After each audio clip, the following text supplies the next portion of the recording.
Hello दोस्तों, अब हम बात करेंगे आईसीआईसीआई बैंक लिमिटेड की, जिसका क्वार्टर थ्री का रिजल्ट कंपनी ने डिक्लेयर कर दिया है। तो चेक करते हैं कंपनी का क्वार्टर थ्री का रिजल्ट कैसा है, पर उससे पहले चेक करते हैं कंपनी के फंडामेंटल्स। अगर बात करें दोस्तों कंपनी के मार्केट कैप की, तो कंपनी का मार्केट कैप है 7,07,725 करोड़ का, जो कि एक लार्ज कैप कंपनी है। उसके बाद बात करें दोस्तों कंपनी की पीई रेशो की, तो कंपनी की प्राइस टू अर्निंग रेशो है 16.7, जो कि देखने में एक बहुत ही अच्छी वैल्यूएशन लगती है। पर फिर भी चेक करेंगे इसके पीएस के साथ कंपैरिजन में कि कंपनी की वैल्यूएशन कहां पर स्टैंड करती है। उसके बाद बात करें दोस्तों रिटर्न ऑन कैपिटल एम्प्लॉयड की, तो वो है दोस्तों 6.32%, जो कि एक एवरेज आरओसीई हम कह सकते हैं। उसके बाद बात करें दोस्तों आरओआईसी की, रिटर्न ऑन इन्वेस्टेड कैपिटल, वो भी है दोस्तों 6.32%, जो कि एक एवरेज आरओआईसी हम कह सकते हैं। उसके बाद बात करें दोस्तों प्रमोटर होल्डिंग की, तो प्रमोटर होल्डिंग यहाँ पर है दोस्तों 0.00%, तो कंपनी कहीं ना कहीं मैनेजमेंट के द्वारा रन की जा रही है। उसके बाद बात करें दोस्तों कंपनी के डेट टू इक्विटी की, तो डेट टू इक्विटी लगता है दोस्तों यहाँ पर काफी ज्यादा, जो कि है 6.53, पर फिर भी दोस्तों ये कोई चिंता वाली बात नहीं है, क्योंकि बैंकिंग और फाइनेंस कंपनी का मेनली काम ही पीछे से डेट लेकर आगे डेट देना होता है, जिसके ऊपर कंपनी इंटरेस्ट की अर्निंग करती है। तो ज्यादा डेट होने से कोई इशू वाली बात यहाँ पर नहीं है। तो ओवरऑल दोस्तों कंपनी के फंडामेंटल्स की बात करें तो कंपनी के फंडामेंटल्स एवरेज हैं।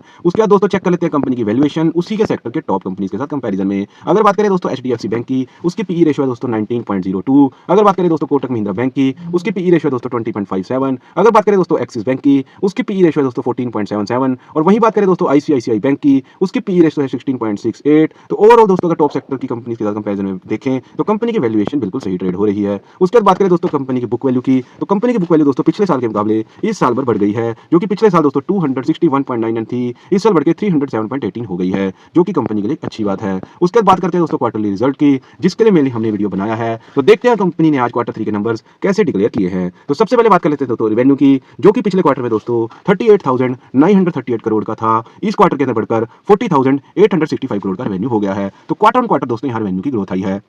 तो क्या रेवेन्यू के साथ साथ कंपनी के नेट प्रॉफिट में भी ग्रोथ आई है? तो हाँ दोस्तों, यहाँ quarter on quarter net profit में भी कंपनी ने ग्रोथ दिखा दी है, जो कि 11,351 से बढ़कर 11,515 करोड़ नेट प्रॉफिट हो गया है। तो क्वार्टर ऑन क्वार्टर तो दोस्तों कंपनी का रिजल्ट काफी अच्छा यहाँ पर आया है। उसके बाद बात करते हैं दोस्तों year on year quarter result की, तो देखते हैं पिछले साल के मुकाबले कंपनी ने क्या ग्रोथ दिखाई है, या कंपनी स्टेबल दिखाई देती है, या कंपनी पीछे की तरफ जाती दिखाई देती है। अगर बात करें दोस्तों रेवेन्यू की, तो पिछले साल इसी क्वार्टर में कंपनी जो रेवेन्यू दिखाया था दोस्तों, वो था 31,619 करोड़ का, जो कि दोस्तों इस क्वार्टर में बढ़कर 40,865 करोड़ का हो गया है। तो दोस्तों रेवेन्यू यहाँ पर कंपनी ने क्वार्टर ऑन क्वार्टर भी ग्रोथ दिखाया है और ईयर ऑन ईयर क्वार्टरली भी रेवेन्यू में ग्रोथ दिखाई है। तो दोस्तों देख लेते हैं क्या रेवेन्यू के साथ साथ year on year quarterly net profit में भी ग्रोथ है। तो हाँ दोस्तों, यहाँ भी कंपनी ने year on year quarterly net profit में भी ग्रोथ दिखा दी है, जो कि 9,166 से बढ़कर 11,515 हो गया है। तो दोस्तों अगर बात करें कंपनी के क्वार्टर थ्री के नंबर्स की, अगर बात करें दोस्तों कंपनी के क्वार्टर थ्री रिजल्ट की, तो कंपनी का क्वार्टर थ्री रिजल्ट दोस्तों बहुत ही शानदार यहाँ पर कंपनी ने पेश किया है, और कंपनी का जो क्वार्टर थ्री रिजल्ट है वो बहुत ही ज्यादा पॉजिटिव आया है और एक अच्छा रिजल्ट कंपनी ने यहाँ पेश कर दिया है।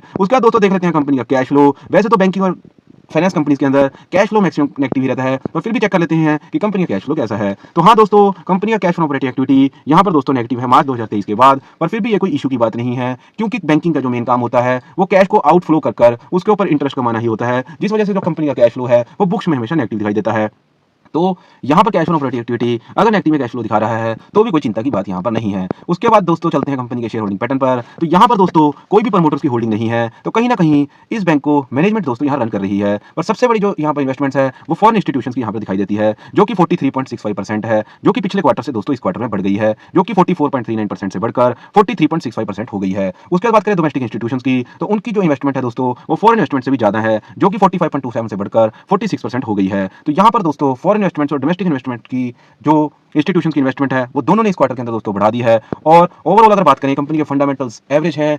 उसके बाद बात करें दोस्तों कंपनी की वैल्यूएशन की, वैल्यूएशन दोस्तों कंपनी की अच्छी है। उसके बाद बात करें दोस्तों कंपनी की बुक वैल्यू की, बुक वैल्यू दोस्तों पिछले साल के मुकाबले इस साल बढ़ गई है। उसके बाद बात करें दोस्तों कंपनी के क्वार्टर थ्री रिजल्ट की, तो क्वार्टर थ्री रिजल्ट कंपनी का बहुत ही पॉजिटिव आया है। कंपनी ने क्वार्टर ऑन क्वार्टर रेवेन्यू में भी ग्रोथ दिखाई है, कंपनी ने quarter on quarter net profit में भी ग्रोथ दिखाई है, कंपनी ने year on year quarterly revenue में भी ग्रोथ दिखाई है, और कंपनी ने year on year quarterly net profit में भी ग्रोथ दिखाई है। तो कंपनी का क्वार्टर थ्री का रिजल्ट दोस्तों बहुत ही पॉजिटिव आया है। उसके बाद बात करें दोस्तों कैश फ्लो की, कैश फ्लो दोस्तों इस बार नेगेटिव आया है, पर फिर भी बैंकिंग या फाइनेंस के लिए नेगेटिव कैश फ्लो कोई चिंता की बात नहीं है। उसके बाद बात करें दोस्तों प्रमोटर होल्डिंग की, तो यहाँ पर प्रमोटर की होल्डिंग दोस्तों नहीं है। ये जो बैंक है दोस्तों ये मैनेजमेंट के द्वारा रन किया जा रहा है, और यहाँ पे जो फॉरेन इंस्टीट्यूशंस हैं और डोमेस्टिक इंस्टीट्यूशंस हैं दोनों ने इस क्वार्टर के अंदर अपनी इन्वेस्टमेंट को बढ़ाया है, जो कि इन्वेस्टर्स के लिए बहुत ही अच्छी बात है। तो दोस्तों ये था मेरा एनालिसिस आईसीआईसीआई बैंक लिमिटेड का क्वार्टर थ्री रिजल्ट का। बाकी आपको मेरी वीडियो कैसी लगी आप हमें कमेंट सेक्शन में बता सकते हैं। अगर आपको वीडियो अच्छी लगी मेरी वीडियो को लाइक करें, और आगे भी आप हर कंपनी का ऐसे ही डिटेल एनालिसिस क्वार्टर रिजल्ट का देखना चाहते हैं तो मेरे चैनल को सब्सक्राइब करें। Thank you very much.